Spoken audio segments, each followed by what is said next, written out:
사무엘상 25장 29절 이제 봉독해 드립니다. 사람이 일어나서 내 주를 쫓아 내 주의 생명을 찾을지라도 내 주의 생명은 내 주의 하나님 여호와와 함께 생명싸개 속에 쌓였을 것이요 내 주의 원수들의 생명은 물매로 던지듯 여호와께서 그것을 던지시리이다. 아멘. 할렐루야. 아멘. 오늘도 이 말씀으로 우리에게 은혜 주실 줄로 믿습니다. 아멘. 아멘. 오늘은 당신은 하나님의 생명싸개에 쌓여 있습니다 라는 제목으로 말씀을 증거하겠습니다. 어느 추운 겨울에 한 어머니가 이 갓난 아기를 안고 기차를 탔습니다. 근데 기차가 눈보라 속을 달리는 중에 갑자기 이제 사고가 나버렸고 이제 기차가 멈추고 그런 구조가 많이 늦어졌습니다. 불행하게도 구조대가 이 기차에 도착했을 때에는 엄마는 이미 얼어서 죽어버렸어요. 그런데 그 아이가 살아있는 거예요. 엄마 품 안에 꼭 껴안고 있는 이 어린아이가 살아있는 것을 발견했어요. 구조대가 울면서 이렇게 얘기했답니다. 이 아이는 어머니의 생명으로 쌓여 있었습니다. 어머니의 생명으로 쌓여 있습니다. 아기를 보호하려는 이 어머니의 본능은 단지 사람뿐만은 아닌가 봅니다. 동물들도 마찬가지입니다. 어느 동네 산불이 났는데 그 산불 뒤에 지나가 보니까 그 잿더미 속에 그 닭 한 마리가 새카맣게 타서 죽어 있었어요. 근데 놀랍게도 그 닭을 들춰보니까 그 죽은 닭 밑에 품 안에 어린 새끼들이 살아있는 거예요. 병아리들. 자기 몸은 불에 타도 새끼들을 본능적으로 지키려고 하는 어머니의 사랑이죠. 또 여러분 요즘 이제 택배 시대잖아요. 배달을 많이 하는데 배달하다 보면 여러분 상자에 이런 것이 이렇게 붙여 있는 스티커들을 혹시 보신 적이 있을 겁니다. 깨지기 쉬움 또는 취급주의, 또 어떤 건 이런 게 있어요. 소중한 물건. 이런 스티커가 이렇게 붙어 있으면 이 택배원이 나를 때도 조심스럽게 하고 깨지면 배상을 되게 아주 조심스럽게 다루죠. 또 받을 때도 이게 혹시 깨지면 어떡하지 하고 살살 풀어보기도 합니다. 절대 택배원들이 던지거나 무리하지 않아요. 마찬가지로 하나님께서 우리를 생명싸개로 쌓고 있다는 것은 우리를 취급주의, 소중한 물건으로 다루신다는 얘기입니다. 세상은 함부로 우리를 대할 수가 있지만 하나님은 우리를 아주 조심스럽게 그리고 아주 귀한 것, 소중하게 우리를 다루어 주십니다. 그래서 오늘은 바로 이 하나님의 생명싸개에 대해서 증거하려고 합니다. 오늘 보면 사무엘상 25장은 다윗이 미련한 자 나발이라는 사람에게 모욕을 당한 후에 분노하여서 그 나발의 모든 그 가족들, 집안들, 일꾼들을 이제 멸하려고 하는 장면이 나옵니다. 그럼 나발은 어떤 사람일까요? 성경은 이렇게 알려줍니다. 나발은 완고하고 행실이 악하다. 완고하고 행실이 악한 사람이었어요. 그리고 17절과 25절에는 반복해서 나발은 불량한 사람이다 이렇게 얘기하는데요. 누가 이야기를 하느냐? 나발의 몸종들과 나발의 아내가 공동으로 자기 주인을 바라보면서 우리 주인은 불량한 사람입니다.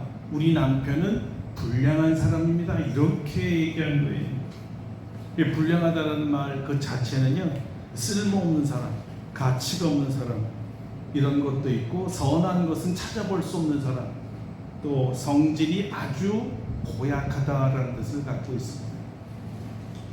자, 이건 그 당시에 불안당, 악당을 말할 때 사용하던 말이었습니다. 그의 이름이 나발이란 이름의 뜻이 원래 어리석은 자, 미련한 자란 뜻이에요. 그런데 우리가 쉽게 얘기하면 바보란 뜻이죠.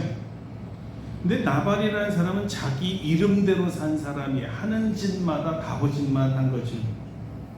그래서 미련하고 불안당인 이 나발이 다윗의 사람들에 대해서 아주 불량하게 대했고 다윗이 이에 대해서 보복하려고 했던 것입니다. 그럼 무슨 일이 일어났기에 다윗이 이 나발을 멸하려고 했을까? 보복하려고 했을까요? 간략하게 말하면 이런 겁니다. 21절입니다. 다윗이 이미 말하기를 내가 이자의 소유물을 광야에서 지켜 그 모든 것을 하나도 손실없게 한 것이 진실로 허사. 그가 악으로 나의 선을 갚는도다. 다윗이 부하 10명을 보내서 이 나발의 양떼를 지켜줬습니다. 그래서 그 대가로 다윗의 부하들에게 좀 먹을 거를 좀 나눠달라 청했죠. 그런데 이 미련한 나발은 다윗 왕을 지지하는 게 아니라 사울 왕을 지지하고 따르는 사람이었기 때문에 다윗에게 아주 고약한 말, 불량한 말을 퍼붓던 거예요. 이렇게 말했죠. 다윗은 누구며 이새의 아들은 누구냐? 요즘에 각기 주인에게서 억지로 떠나는 종이 많도다. 내가 어찌 내 떡과 물과 내 양털 깎는 자를 위해 잡은 고기를 가져다가 어디서 왔는지도 알지 못하는 자들에게 주겠느냐? 어디서 온지 모르는 자들에게 떡을 내가 줄 수 있을까? 근데 이 표현은 참 점잖게 번역한 거고요. 좀 적나라하게 현실적으로 번역하는 성경에는 이렇게 돼 있어요. 어디서 굴러왔는지도 모르는 놈들에게 주랴. 사실은 성경에서는 욕을 한 거예요. 불량한 사람입니다. 다윗을 이렇게 비하했습니다. 한마디로 밥을 주기는커녕 심한 욕을 한 것이죠. 그리고 이것은 일종의 모욕이었습니다. 성경은 정확히 그 당시 다윗이 받은 감정을 이렇게 표현해 주었는데요. 39절입니다. 나발에게 당한 나의 모욕을 갚아주사. 여러분 보세요. 다윗이 지금 얼마나 격분하고 있는지 느껴지는 장면 아닙니까? 다윗이 심한 모욕을 받았다는 거. 왜? 나보고 장차 왕될 사람, 하나님이 기름 부은 사람한테 놈이라니. 아니 어디서 굴러왔는지 모르는 놈이라니. 이런 말을 들었을 때 다윗이 아마 이 화가 너무나 치솟아서 당장이라도 앞에 있었으면 칼로 쳐 죽이려고 했을 만큼 격분했다는 거예요. 그런데 이렇게 격한 감정을 폭발하려고 할 때 이 미련한 나발의 아내, 반대로 지혜롭고 아름다운 아비가일이 다윗 앞에 등장합니다. 그녀는 성경이 이렇게 얘기해. 아름답고 총명한 여인이라. 자, 원어 성경에는 이 총명이 한 단어가 아니라 총과 명, 두 단어가 합쳐져 있는 단어인데요. 이 총은 히브리어로 분별력 또는 사리분별력, 통찰력을 말하고요. 명은 착하다 또는 선하다라는 뜻입니다. 자, 이 여인은 성품이 착하고 똑똑한데 용모가 아름답기까지 하다는 거예요. 다윗의 복은 위기 상황에 아름다운 여인을 만난 게 아니고요. 다윗의 진짜 복은 이 여인을 통하여 범죄하지 않게 만든 거였어요. 아비가일은 하마터면 다윗이 살인죄를 저질 수 있었던 죄를 짓지 못하게 막아준 그런 역할을 했습니다. 여러분, 우리가 살 때 보면요, 정말 이 만남이라는 게 그렇게 중요한 거예요. 사람과 사람의 만남. 그래서 만남의 복을 받아야 돼요. 어떤 사람을 만나면 잘 살다가도 망하게 만들고 마음을 화나게 만들고 나를 잘못된 길로 유인하고 빠지게 만드는 그런 류의 사람들도 있습니다. 또 어떤 사람 만나면 내가 위기에 처해 있는데 나를 빛으로 인도해주고 선한 길로 옳은 길로 인도해주고 구사일상에서 나를 살려주는 그런 사람도 만나게 되죠. 그래서 우리는 만남의 복을 위해서 기도해야 되는 거예요. 그리고 이런 사람 만나는 복을 여러분들은 꼭 받으시기를 바랍니다. 아멘. 자, 이 총명한 아비가일이 어떤 지혜를 발휘했던 걸까요? 도대체 무엇을 어떻게 했길래 이 살기 든든하여 격분한 다윗의 감정을 찬찬하게 누그러뜨리고 평안한 상태로 정상적인 이성 상태로 돌아가게 했을까요? 아비가일은 급하게 다윗과 부하들 400명을 위해 음식을 만들었어요. 400명분 어마어마하죠? 예?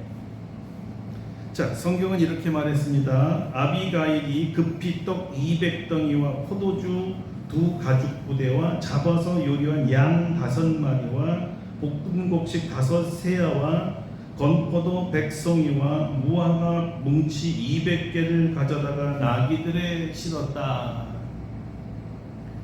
이 많은 양을 만들려면 얼마나 많은 시간이 걸렸을까요? 그런데 거기 성경에는 급히 만들었다. 순식간에 서둘러서 만들었다는 거예요. 이제 요리를 다 해보시도 알겠지만 이 많은 사람의 양을 혼자 만들었어요. 뭐 이 정도도 있었겠지만 얼마나 걸릴까요? 삽시간에 만들었다는 게 믿겨지지 않을 거죠. 왜 그렇게 빨리 만들어야 했을까요? 지금 총각을 다루는 문제죠. 다윗이 나발을 죽일 때 그의 식솔 중에 나까지 아내라고 포함되어 있으니까 나도 쳐 죽일지 몰라서 사실은 생명의 위협을 받았다는 것이고요. 그래서 죽기 살기로 살려고 지혜를 발휘한 것이 아닌가라는 생각을 해봅니다. 이런 걸 보면 임기응변 능력, 위기 대처 능력이 상당히 탁월한 여인, 그래서 성경은 총명한 여인이라고 판단했던 것 같습니다. 아비가일이 말한 내용은 단순하게 우리 남편이 이렇게 잘못했네요 라고 사과를 하는 차원을 넘어서서 다윗으로 하여금 이 사건을 감정적으로 대하지 말고 하나님의 관점에서 바라보라고 그 눈을 육적 눈에서 영의 눈으로 바꾼 사건이에요. 그런 여인이 엄청나게 지혜롭다 이거죠. 그래서 대단하다는 거예요. 이 사람의 세치어로 누구를 설득한다는 게 쉽지 않죠. 그것도 지금 분노가 가득해서 이 보복하려는 감정으로 들끓고 있는 이성을 잃어버린, 그것도 남자 중에 남자, 상남자, 장군, 이 다윗이라는 남자를 순간적으로 감정을 누그러뜨린다. 그리고 더 중요한 거는 생각하게 만든다. 그건 굉장한 거죠. 보통 우리가 분노 중에 생각을 잘 못하잖아요. 그것도 어떤 생각을 하게 만들어요? 하나님을 생각하게 만들었다는 그 순간에, 그 진노가 폭발하는 바로 직전에 하나님을 생각하게 만든다. 야, 이 여인 대단하다 이거지. 아비가일이 다윗에게 이렇게 말합니다. 사람이 일어나서 내 주를 쫓아 내 주의 생명을 찾을지라도 내 주의 생명은 내 주의 하나님 여호와와 함께 생명싸개 속에 쌓였을 것이요 내 주의 원수들의 생명은 물매로 던지듯 여호와께서 그것을 던지시리이다. 첫째 핵심은요, 당신의 생명, 다윗 당신의 생명은 하나님과 함께 생명싸개 속에 쌓여 있습니다. 할렐루야. 아멘. 이 말은 단순한 위로가 아니었어요. 이것은 다윗의 정체성과 그의 미래, 그리고 어떤 상황에서도, 그리고 어떤 악하고 불량한 사람들로부터 하나님께서 이 다윗을 아주 철저하게 그리고 안전하게 보호해 주신다는 강력한 신앙 고백이었고 일깨움이었어요. 분노를 싹 가라앉히게 하는 아주 강력한 발언이었죠. 정신 나간 사람을 휙 하고 정신 차리게 하는 그런 발언이었으니까요. 여러분이 위기 상황에 빠져 있을 때 누군가로부터 당신의 생명은 하나님과 함께 생명싸개 속에 쌓여 있습니다, 이런 말을 듣는다면 어떤 생각을 하실 것 같아요? 어떤 성경에는 이렇게 번역됐어요. 장군님의 생명은 장군께서 섬기시는 주 하나님이 생명 보자기에 서서 보존하실 것입니다. 또 다른 성경은 또 이렇게 있습니다. 나리의 하나님 여호와께서 나리 목숨을 보물처럼 감싸주실 겁니다. 그리고 유대인들은 훗날 탈굼이라는 데에서 이렇게 말했어요. 내 주의 영혼은 영생의 보물 창고에 소중히 간직될 것이며 주의 하나님 앞에 있을 것입니다. 자, 이 말은 쉽게 말하면 이런 겁니다. 하나님 여호와 하나님께서 당신 다윗을 아주 세상에서 가장 소중하게, 가장 비싼 보물처럼 보호해 주시고 감싸 주시고 위로해 주실 거라는 확신을 던진 말이었습니다. 신앙인이 아니면 할 수 없는 말이고, 신앙인이 아니면 받아들여서 감동을 받으면서 아멘 할 수 없는 말이에요. 하나님을 경외하는 신앙인 아비가일이 하나님을 경외하는 신앙이 다윗에게 던졌을 때 일어나는 현상이에요. 생명싸개라는 표현은 성경 전체에서 거의 유일하게 등장한 아주 독특한 표현입니다. 이 싸개는 여러분 잘 아시지만 발음하기 좀 불편해요, 그렇죠? 그런데 귀중한 것, 소중한 것을 보호하기 위해서 감싸는 천이나 또는 꾸러미, 이런 것을 말하는 거예요. 아비가일은 다윗의 생명이 하나님께 속해 있고 하나님의 손 안에 안전하게 보호받고 있다고 말하고 있는 거예요. 이 표현은 마치 어머니가 갓난아기를 이 포대기로 감싸 안고 있는, 품에 안고 있는 모습과 같은 모습이었습니다. 아이는 싸개 속에서 어머니의 체온을 느끼면서 따뜻함과 안전함을 느끼죠. 외부로부터의 어떤 위험으로부터 보호받는 느낌, 어머님 안에 있을 때 갖는 거예요. 그렇죠. 다윗뿐만 아니라 하나님의 자녀들은 하나님의 생명싸개 속에 쌓여 있는 줄로 믿습니다. 아멘. 여러분, 하나님께서 하나님의 손으로 감싸고 계십니다. 아멘. 그래서 어떤 환경 속에서도 하나님의 이 손길과 하나님의 품을 느낄 수 있는 분은 그 자리 그 시각에 불안하거나 두려워하지 아니하고 오히려 안전감을 느끼고 평안함을 느끼는 거예요. 세상이 알 수 없는 평화가 이런 거죠. 어느 날 한 아이가 폭풍우 지나가는 날 학교에서 집으로 돌아가고 있었는데요.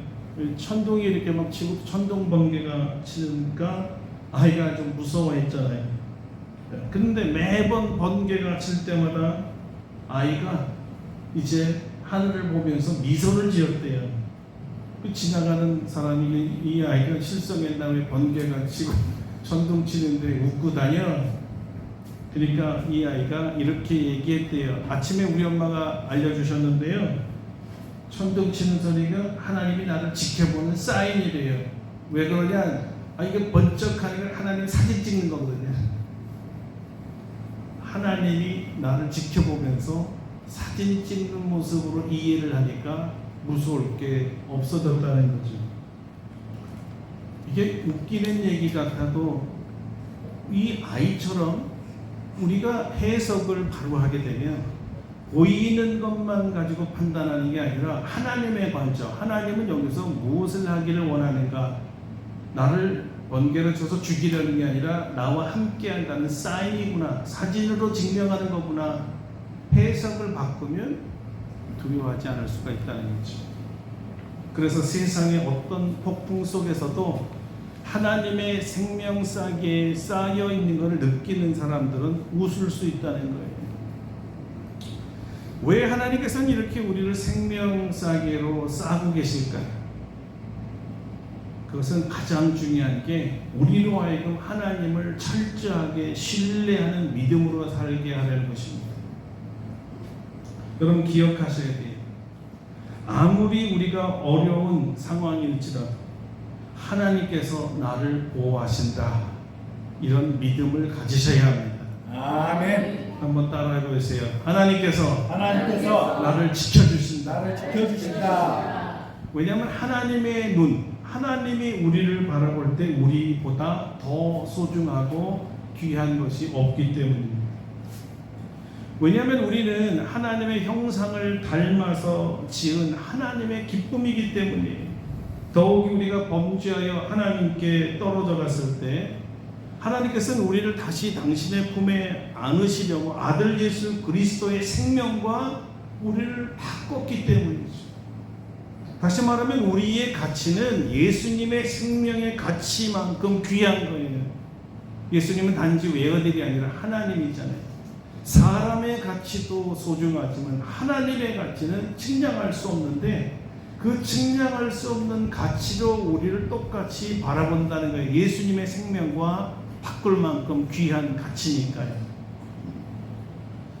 자, 그만큼 우리는 하나님에게 소중한 자들입니다. 그런데 우리가 그것을 잘 모르기 때문에 하나님께서는 하나님이 우리를 얼마나 사랑하는지를 알기를 원하세요. 우리가 알기를 원한다는 거죠.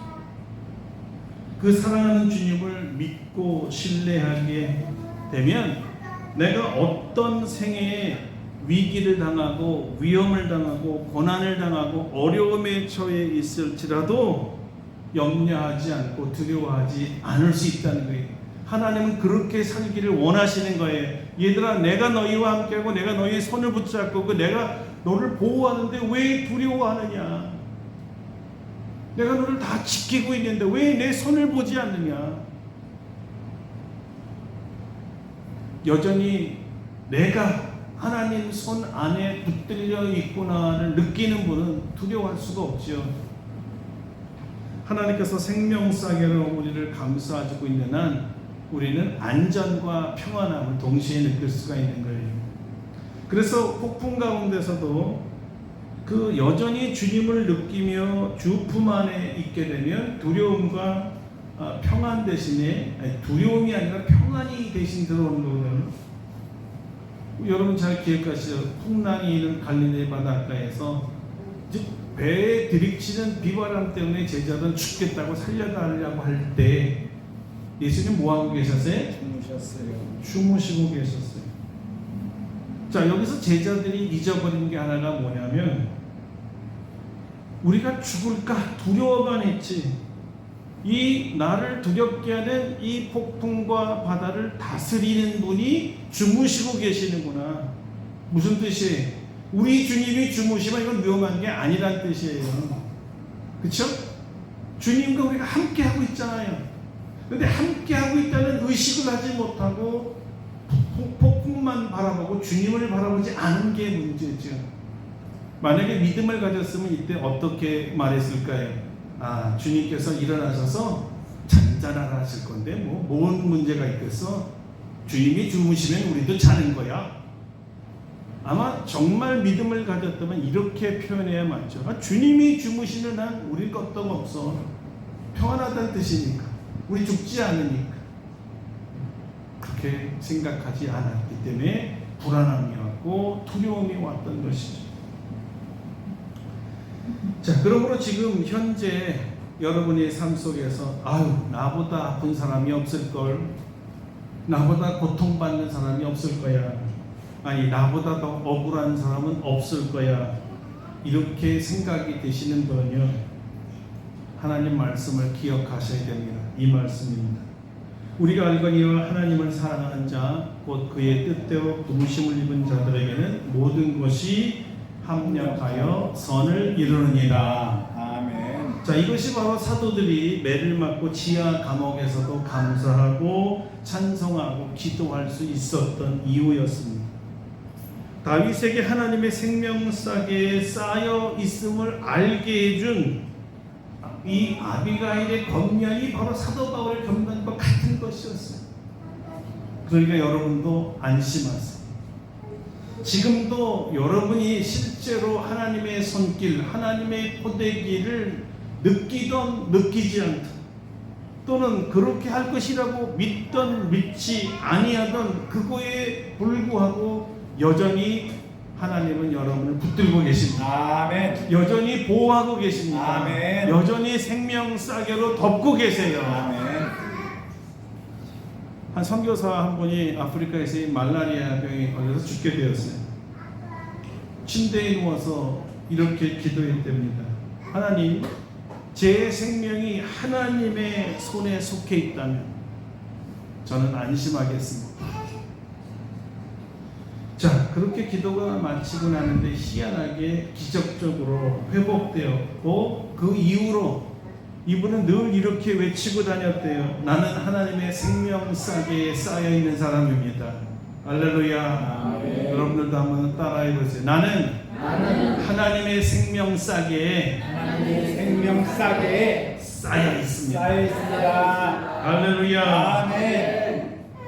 하나님께서 나를 붙들고 계세요. 나를 지켜주고 계세요. 성경은 모든 사람이 다윗과 같이 하나님의 생명싸개에 쌓여 있다고 말하고 있지는 않습니다. 무슨 말일까요?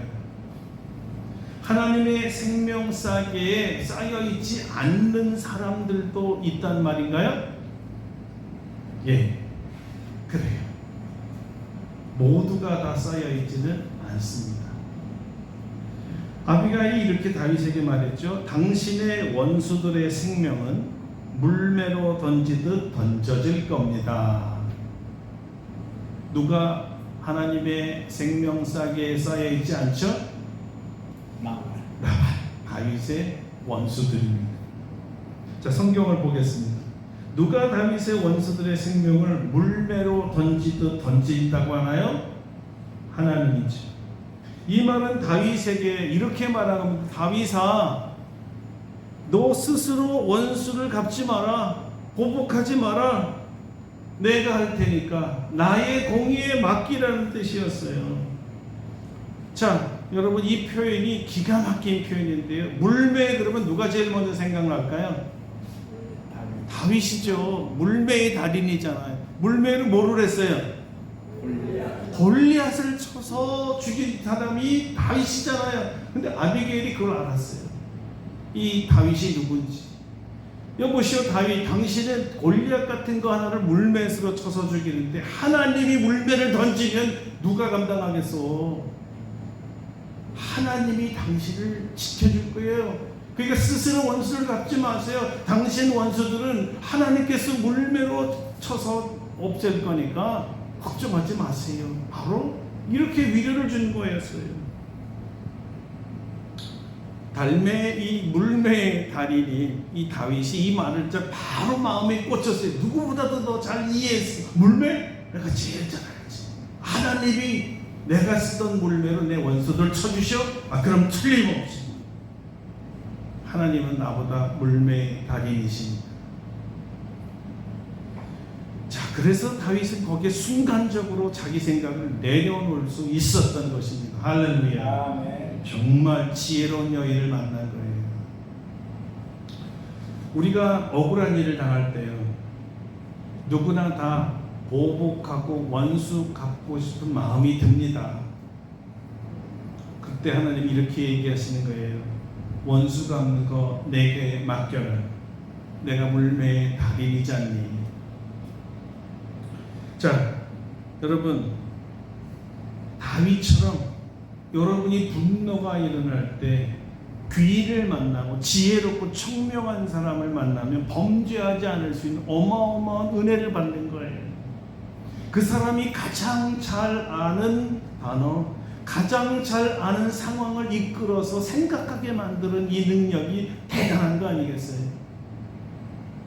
그래서 다윗은 이 아비가일의 말을 듣고 분노를 내리고 그 다음에 복수를 포기하게 됩니다. 즉시로 말이죠. 그는 하나님의 싸개 속에 있는 자신과 하나님의 물매로 던져질 이 원수의 생명을 동시에 보았기 때문이에요.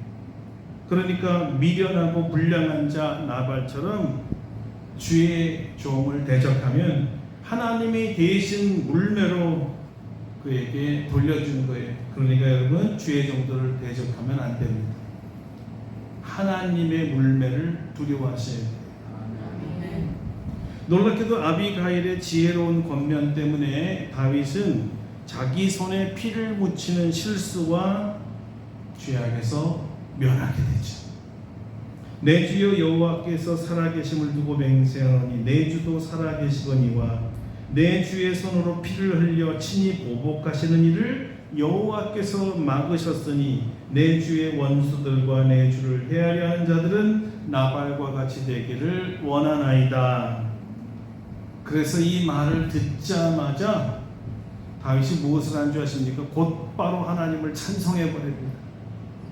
분노 중에 여러분 찬송이 됩니까? 찬송을 한다는 얘기는 문자적으로 분노가 사라졌다는 증거예요.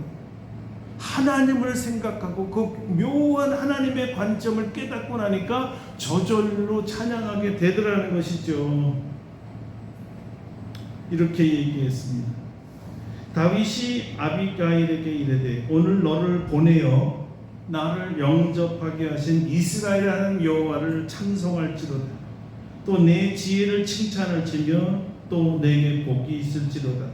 오늘 내가 피를 흘릴 것과 친히 복수하는 것을 네가 막았느니라. 나를 막아 너를 해하지 않게 하신 이스라엘 하나님의 여호와의 살아계심을 두고 맹세하노니 네가 와서 급히 와서 나를 영접하지 아니하였다면 밝은 아침에는 과연 나발에게 한 남자도 남겨두지 아니하였으리라. 범죄를 막아준 여인, 얼마나 고마웠을까요? 이 여인을 만나게 해주신 하나님께 얼마나 고마웠을까요? 여러분, 인생에서 여러분의 범죄를 막아줄 귀한 분들을 많이 만나시기를 축원합니다. 아멘. 이거는 여러분의 또 되지만 이 지혜로운 말을 해준 그분도 동시에 복이 됩니다. 자, 아비가일의 말은 단순한 중재나 설득이 아니라 의인 다윗의 삶을 자기 중심의 관점에서 하나님의 관점으로 바꾸게 하는 엄청난 역사였습니다. 다윗은 그 말을 듣고 분노를 거두고 하나님의 뜻을 따르게 되었어요. 그래서 여러분들도 우리 삶 속이 삶 자체가 위기고 위협이고 고난일 수 있어요. 그렇지만 우리도 다윗처럼 하나님의 생명싸개에 속해 있다는 것을 반드시 믿으셔야만 합니다. 아멘. 그리고 그걸 기억하셔야 돼요. 위기 때마다 나는 하나님의 생명싸개 속에 쌓여 있구나. 그 순간에 그것을 기억하는 것이 아주 중요한 거예요. 여러분, 하나님께서 주 날개 아래 우리를 품고 계시고 안전하게 지켜주십니다. 아멘. 우리를 보호하고 계세요. 여러분 어디에 계십니까? 범죄할 현장에 있습니까? 의인을 홀대하고 적대하는 현장에 있습니까? 아니면 지금도 원수를 갚으려고 이글이글 타오르는 복수심에 가득 차 있습니까? 아니면 세상의 염려와 두려움 속에 살고 계십니까? 아니면 하나님이 보낸 지혜로운 사람을 만나고 있는 중이십니까? 여러분의 범죄를 막아주는 선한 의인의 말을 귀담아 잘 듣고 계십니까? 여러분, 하나님의 생명싸개에 속해 있습니까? 아멘. 저는 여러분과 제가 하나님의 생명싸개 속에 속해 있기를 축원합니다. 아멘. 어떤 상황에서도 잊지 말고 꼭 이 말씀을 기억하세요.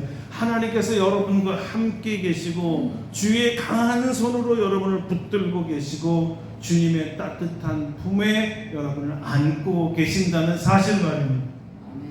하나님은 예수님의 생명과 맞바꾼 우리를 사랑하시고 보물처럼 귀하게 여겨주시고 소중하게 여겨주셔서 우리의 영혼과 몸이 손끝 하나 상하지 않게 하려고 하나님의 생명 싸개로 지금도 우리를 싸매고 계십니다. 아멘.